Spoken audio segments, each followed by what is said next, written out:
But in a situation where you find that look at this, not necessarily tribal or regional. But I have said that.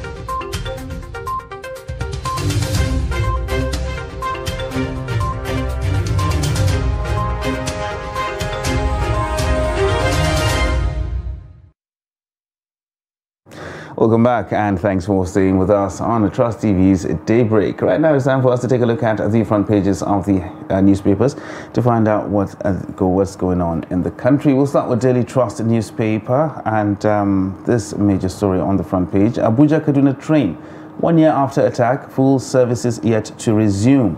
And we have riders here that says how security operatives averted another attack. Train lacks central lock, poses new security risks, according to sources, and deploy more technology, and that is coming from the victims. Details of that story can be found on page 4. Moving towards the bottom of the front page there, an alarming figure here: Lassa fever kills 142 persons in 23 states in 11 weeks. Now, details of that can be found on page 7. The very bottom of the front page: woman gives birth in bandits' den, baby killed, mom freed. That is on page 24. NLC issues 2-week fresh ultimatum over cash scarcity is another story on the front page of the Daily Trust. And subsidy removal: Buhari's government hands off palliative implementation. Now we move on towards the top of the front page below the masthead: PDP crisis, how NWC sacked IU despite resistance. Details of that can be found on page 12. NNPC to raise crude reserve to 50 billion barrels, explores Nasarawa oil field. These are the major stories on the front page of the Daily Trust newspaper this morning. Now let's take a look at the Guardian newspaper. It has a lead story that says subsidy removal plan raises anxiety as Labour breaks rank. The first rider: Labour not aware of palliative talks on subsidy. And then we have another rider: Pengasing OK subsidy removal, NLC resists deadline. Don't impoverish masses, ASCSN charges new government. Palliative committee yet to harmonize positions 1 year after. We also have another rider here. This is coming from Ingigi. Incoming administration to propose pay rise bear palliative burden. And just beneath the masthead, we have Labour suspend strike, CBN picketing to monitor cash flow for 2 weeks. Dogwa's case file no longer with the police. And then we have Tinubu Council's 71st birthday colloquium for national prayers. And we have a pictorial here that has a caption saying, closing bell to commemorate Geregu's listing on the exchange. And beneath that, PDP obeys court order, replaces IU with Damagum. 1 year after, Kanu government releases personal belongings to train attack victims. These are the major stories on the Guardian newspaper for today. All right, next we'll take a look at the Punch newspaper. The major story reads, suspension, IU heads for court as PDP appoints acting chair. And we have riders here that says IU wants court to overturn suspension, Damagun to run party pending judgment. PDP recorded worst electoral outing under IU embattled chair, weak, gone for good. That is according to the G5. FG $22 billion loan request rejected. That is by the reps. And Zenith Bank grows gross earnings. At the very bottom of the front page there, Ramadan, Yobe reduces working hours for civil servants. And rampaging Ogun kidnappers kill 2, abduct couple. 1 dies, 7 injured as fire guts Lagos market. That is on page 4. And moving towards the top of the front page, at the very top, court cases won't stop handover to Tinubu Shetima. That is according to the federal government. And stop fuel subsidy, revive refineries, Pengasing tells government. And finally, on the front page of the Punch newspaper, Labour shelves strike, gives CBN fresh 2-week ultimatum. Now, these are the major stories on the front page of the Punch newspaper this morning. Now, let's take a look at the Nation newspaper. It has a lead story here that's coming from the president. It says, Tinubu well placed to perform as president. And then we have a rider that says, president leads torrents of encomiums for president-elect at 71. We also have prayers to hold in Lagos. And just beneath the masthead, we have Labour shelves plan strike over Naira scarcity for 2 weeks. NLC, TUC to monitor situation. Then we also have another rider here from Ingige who says how we brokered truce. And above the masthead, we have Pengasing canvasses petrol subsidy removal. We also have police appoint DIG, promote 24 to AIG. IU steps aside as PDP national chairman. NWC appoints Damagum to act. Wike says he is gone. And then we have beneath the masthead also, President-elect's nominees Bagudu Edun join Transition Council. These are the major stories on the Nation newspaper for today. All right, we'll take a look at the Blueprint newspaper, and it goes with the PDP crisis as well. Wike Namani on PDP crisis. Ayu's tenure, unmitigated disaster. We are vindicated. And it has riders header says NWC jostles for redemption, names Damagun as replacement. SAC illegal, insists party's PCC spokesman, and Ihedioha withdraws from Imo PDP governorship primary. Details of that story can be found on page 5. Next, we'll take a look at Buhari flags off Nasarawa oil drilling Ebenyi A well, and PSC appoints Egbetokun DIG, promotes CP Frank Mba, 23 others to AIG. NLC TUC shelf planned picketing of CBN, give 2 more weeks grace. And Lagos Market Inferno, NEMA confirms 1 dead, 7 injured, 4 arrested. Tinubu nominates Bagudu Wale Edu into Transition Council. And Kaduna Abuja train attack 1 year after. Kaduna State government accounts for victims' items. Now moving towards the top of the front page there and talking politics, still 10th Senate. APC will be fair in zoning arrangement, that is according to Musa. And it has riders here that says NWC member urges Northwest senators to step down for South-South. Giving the slot to Southeast will promote peace, Kalu tells Buhari. Now these are the major stories on the front page of the Blueprint newspaper this morning. Now let's take a look at Nature News. It has a lead story that says ecosystem regulation. Senate passes motion to establish 10 new national parks. We also have Buhari predicts greater prosperity, flags of oil exploration in Nasarawa. Beneath that, the MASA and NCC collaborate to regulate submarine cable operators. We also have get ready for 750 naira per liter petrol, stakeholders tell Nigerians. Still on the Nature News, we have COP28 host UAE tried to weaken global shipping's climate ambition. Niger Delta communities to sue ExxonMobil Shell for pollution.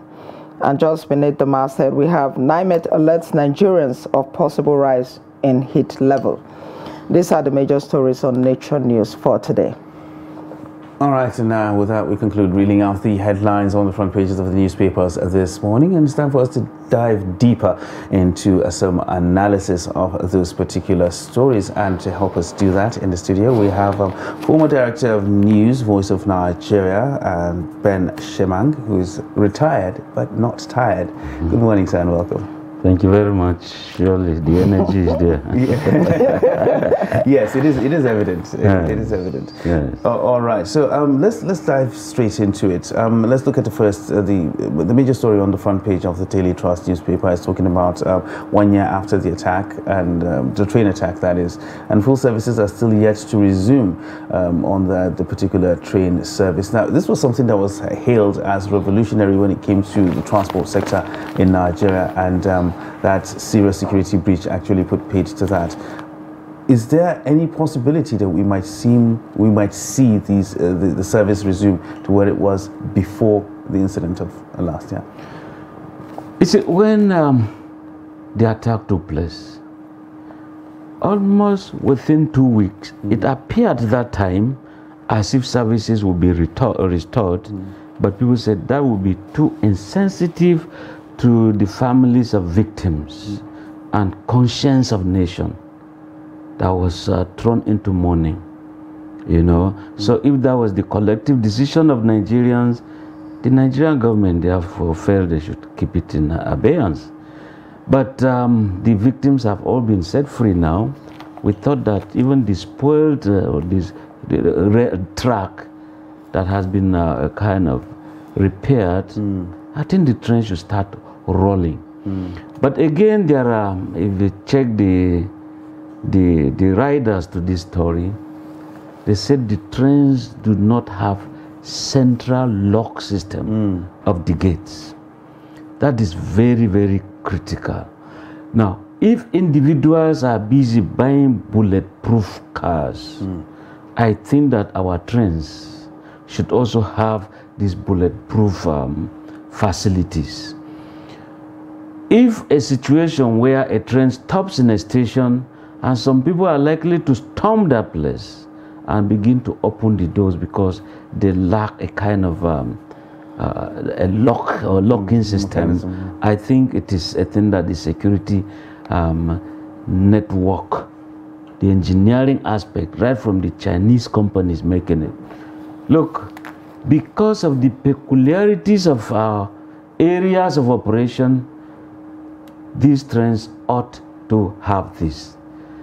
Again, a whole year if this service is not on, it's like we are saying, the terrorists have cowed us in submission. You know, when you see a dog barking, I mean, it goes with full energy.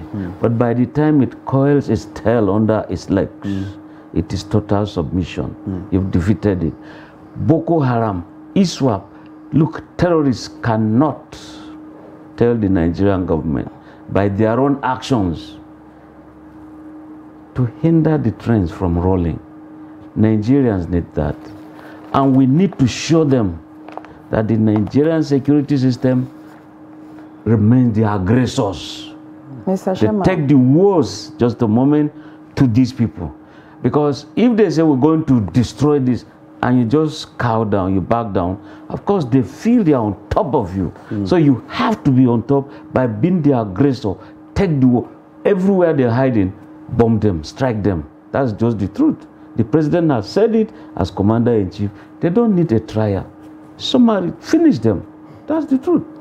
Mr. Ben Sherman, apart from, you said that the terrorists cannot determine for Nigerians what to do. That is very true. However, the first rider says how security operatives averted another attack, which means that, in fact, the story says there was another attack there was a planned attack in January, and that security operatives were able to gun down about 20 bandits. That because they didn't carry, the attack was not successful. That's why a lot of people did not know about it. Now, if Nigerians know that this is happening, naturally, don't you think that some persons would just want to avoid the service? Yeah, you see, it's also the duty of the security operatives to do what they are doing, as they've reported now. There were many others that have been kind of nipped in the bud. So if they continuously do all of these things, it gives the Nigerian the confidence that they can always travel by rail, they can always go by road. And so we expect them to do more. And that is what we are saying. They have to be on top of the situation. When you say you are controlling the commanding height of these security operations, you are just in charge.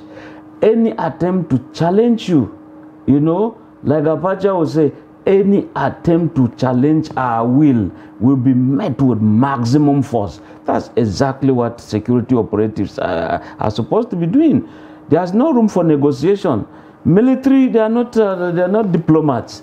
You look, and the moment you involve them, you already know the civilian aspect is out of it. So if there are some people doing some negotiations outside that, that's not the job of the military. Theirs is, you've called us in, and therefore we have to make this place safe. And every commander in his own area of operation or responsibility will ensure that, every pin that is dropped, he must hear the sound, and he must know the direction, who dropped it and for what purpose, and of course he takes the appropriate measure or measurements to ensure that his area of operation is peaceful. All right. Well, we're still talking about security and or lack of it thereof. Prior to the elections and during the period of the election, we had this lull in all of these some of these incidents. Well, it led to some speculations that probably the incidents were occurring, but they were being underreported because everybody was talking about politics at that particular time. But now politics is over, and we're starting to get reports of all this right now, because Daily Trust just reports that a woman has given birth in the bandits' den. The child was killed, but the mom was later released, and of course some abductions here and there as well. Are we making any headway when it comes to this thing? Because it seems like it was a thing of the past. It seems like it was abating at one point, but now it seems to have reared its ugly head back again. Ibrahim, you see, let's be honest. We've said it on this platform, this same studio. See, when this cashless policy was brought on board, you see that cases of kidnapping just went down very well, because nobody had money to pay anything. If you therefore kidnap anybody, how do you even feed them? How do they even get money for any? Now there is a kind of a relaxation of that, so some little monies are entering, and therefore the thing appears to be coming up gradually. But again, how do we begin to ensure that there are tracking of some of these things? Because when we had NICOMSAT, I remember when it was launched, they will show you names of villages. They will show you areas. They say, this is so-so-so local government, so-so-so ward in a so-so-so state. Now, if they are able to do all of this, why is it that they cannot use some of these things to do the tracking? And when you have phone numbers being used, everybody is told, go, give us your biometrics, your fingerprint, your face, everything, photographs taken. Why is it that we still cannot overcome many of these things? Is it that the technology given to us by the makers are different from what we have? Or there are people who indeed will want to engage in dereliction of duty, negligence, deliberate, willful, okay, I won't do my job. I turn my face to the right when criminality is going on to the left. Also, the whole of this, when bandits would just look at man's inhumanity to fellow man. You kidnapped a woman, she's there, pregnant, labor, she was all under your supervision. Whether she died or not, all you wanted is money. Money to do what? You know? Now, having given birth, what will you do? You killed the baby. You know the judgment waiting if you actually believe in life hereafter. The kind of hell, I think God should have the hell to go hottest for some degree of criminality. Because if somebody out of hunger stole a tuber of yam, now somebody will go kill human beings, flog them very well, inflict pains, cut them, put some pepper, and you film them and send to their loved ones because you want money. Mr. Sherman. I mean, that is real inhumanity to fellow human beings. Mr. Sherman, when you listen to this kind of things and you hear or you read the stories, you wonder whether we can ever defeat this. And I saw a story about 2 days ago where a former UK Prime Minister said that Nigeria can actually defeat terrorism and banditry. Do you think we are ever going to get there? We'll get there, provided we get our political space very well. See, Stella, can we talk of serious employment? Now, let me give you a small scenario. Those days, when crisis was up so much, remember the Sharia crisis in Kaduna State, and the governor then just decided, look, where are these youths being used? Christians, Muslims. Look, can you form some farming community or society of 20, 25? And they just took them to some areas, gave them farming. They were busy farming, and government was buying their produce. And by that, you see, you engage them. What is hard in doing all of this? If it will sound digressive, we still insist. Why don't you give these local governments their money? They'll employ so many people. If you employ them, some are into poultry, some are farming, agriculture, just name it. And some are farming ginger, some are vegetable. They all are engaged. All year round farming. So when will somebody go and recruit them and say, come, go kill, I'll give you 10,000. And the man tells you, look, a bag of ginger, 50 kilos, is giving 100,000. So why am I talking about you are giving me 10,000 for what? Please let me enjoy my life. And I tell you, if we engage them, check some of these Boko Haram stories. They will say they are not being reckoned with. They have no jobs. Therefore, the leaders have deceived them. And what is this deceit? Very soon, they'll all be sworn in using the Quran, the Bible, and said they will do justice to all manner of people. What manner of people when indeed you perceive that this area didn't vote for you, and therefore, like the Nigerian musician will say, nothing for Labaja. So you won't give them anything because they don't belong. But I tell you, if you want them, you want to woo them, look, take a project to them. I know you didn't vote for me, but I am telling you this is a project for you. And that is how you woo them. You neutralize them this way. But you cannot force for force. Okay, you didn't vote for me, you never see road, no bridge, no fertilizer, nothing. Okay, they are killing you, Abi, may you kill yourselves there. It's not the best way to go. Well, we're talking about measures to actually forestall kidnappings and banditry and the rest of it. You actually made mention of the cashless policy, and that was one of what we were sold mostly on, that with the cashless policy things will reduce and we'll not have incidents like this again. But it has been met with a lot of pushback. That is the cashless policy now, and we're hearing that, well, at one point the NLC gave an ultimatum that they were going on strike, and then they shifted it. Now they're giving 2 weeks again so that cash will flow. So do you think that goes directly in contrast to what you are talking about, that the cashless policy could be helped to ease banditry? You see, the policy cashless, I take it or leave it, it's really, really good. It's the implementation that is the issue. If you knew you were going to do this and you tied it, you attach it to the elections so that the real owners of money will not determine the voting pattern, okay, good thing. But you see, the masses are suffering so much, and that's why Labour, you can imagine, okay, Comrade Ajayro, you've just been elected, and the next thing is as if the mission statement of Nigerian labor force is always, let's go on strike. I pity Ngige. Since he was appointed 8 years, all he does is sit down over strike, all over strike, strike, strike. I'm wondering whether he actually sleeps at all. So, but again, Labour therefore assert some kind of pressure, some power to government to ensure that, yes, the worker does not suffer, and not just the worker, people who work in the streets, they should be having some kind of palliative, so to speak. But it shouldn't reach an extent where there is the flexing of muscles, where, of course, at the point you don't even have balance of terror, I'll call it this way. Labour will feel, okay, we're going to make it ungovernable. The government will feel we are in charge. And again, where's the meeting point? It's at the street. It shouldn't just be. If things can be resolved around the table and it is done, so be it. Look at Kenya today.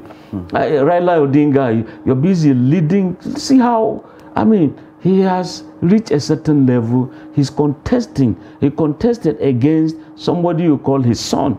Now he's been defeated. Today you say cost of living is high, and you roll people into the streets. Now see churches, mosques have been born. They are not related at all. So in the same vein, we should be careful when we have this kind of a situation in Nigeria where the political barometer is still very, very hot. It's boiling. I think that we should find a way of calming down situations, and that's why they're saying, okay, we are moving it again by 2 weeks. Within those 2 weeks, what are the things that have not been done? What are the things that have been done that are wrongly done? Where are the implementable aspects that should be done? Or who indeed are the ones failing the system, so that all of this could be ironed out before any other 2 weeks All right, can Mr. come. Chairman. Moving on to another issue here on the front page of the Daily Trust. Subsidy removal. Buhari's government hands off palliative implementation. Now, there was a committee that was set up to come up with the palliative 1 year ago. Up to now, they are not able to. But then a lot of people are asking, why is the Buhari government even talking about subsidy removal at this point? It has barely 2 months to go, and in any case, subsidy was budgeted for in the 2023 budget till June of this year. So why are they talking about it at this point? They're talking about it today because, you see, APC has won. And if you look at it, before APC could win, 2015, they were saying subsidy was a scam that had to be discarded. Yeah, Mr. Chairman, that's what a lot of people are saying. You had 8 years to go, you didn't remove the subsidy, and now you have 2 months, you know. El-Rufai, governor outgoing, actually said that APC failed Nigerians, but that the last 8 years, but that the incoming regime, they're going to ensure that it is removed. But again, we should be looking at what they call agenda setting. If you've been having subsidy all this while, and suddenly, okay, as you're going, are you handing over that subsidy regime to the incoming government, or you stop it now and hand over? Whichever way you're doing it, surely it's like you've set up an agenda for the incoming regime. How is it going to manage it?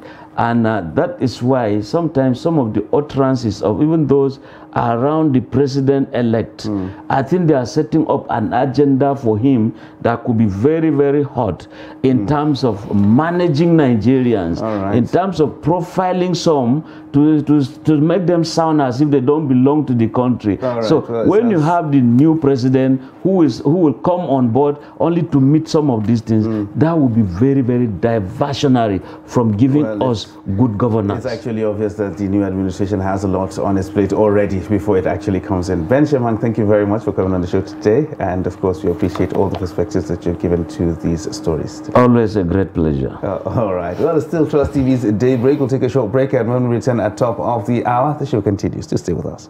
But in a situation where you find that they look at the same, Not necessarily tribal or regional. because I have said that